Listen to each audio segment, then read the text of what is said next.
But what happened on the seventh day changed everything forever suddenly. The heavens, the earth, and all their vast array were finished. On the seventh day God finished his work which he had done, and he rested on the seventh day from all his work which he had done.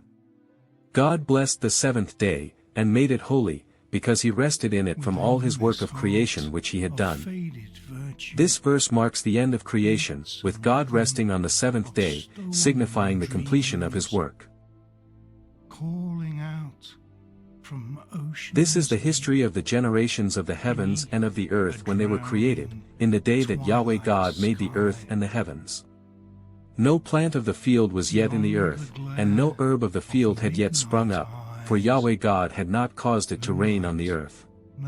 There was not a man to till the ground. The earth was still uninhabited and without life, awaiting the creation of humanity. Yahweh God formed man from the dust of the ground, and breathed into his nostrils the breath of life, and man became a living soul. God formed man from the dust and breathed life into him, creating the first human being. Yahweh God planted a garden eastward, in Eden, and there he put the man whom he had formed. Out of the ground Yahweh God made every tree to grow that is pleasant to the sight, and good for food, including the tree of life in the middle of the garden and the tree of the knowledge of good and evil. A river went out of Eden to water the garden, and from there it was parted, and became the source of 4 rivers. The garden was a place of beauty and abundance, with every tree and plant pleasant to the sight and good for food. Yahweh God took the man, and put him into the Garden of Eden to cultivate and keep it.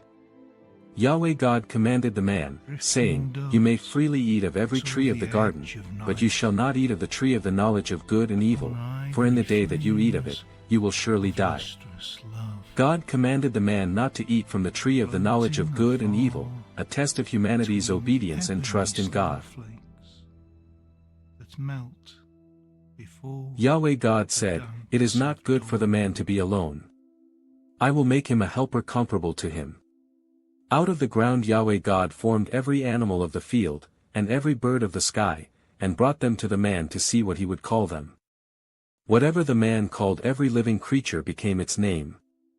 The man gave names to all livestock, and to the birds of the sky, and to every animal of the field, but for man there was not found a helper comparable to him. Yahweh God caused the man to fall into a deep sleep. As the man slept, he took one of his ribs, and closed up the flesh in its place. Yahweh God made a woman from the rib which he had taken from the man, and brought her to the man. The man said, This is now bone of my bones, and flesh of my flesh.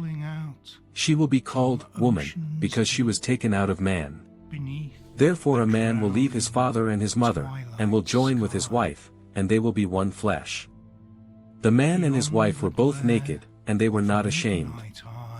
The creation of woman marks the completion of God's creation, with humanity now able to live in relationship and community, as man and woman were created to be one flesh.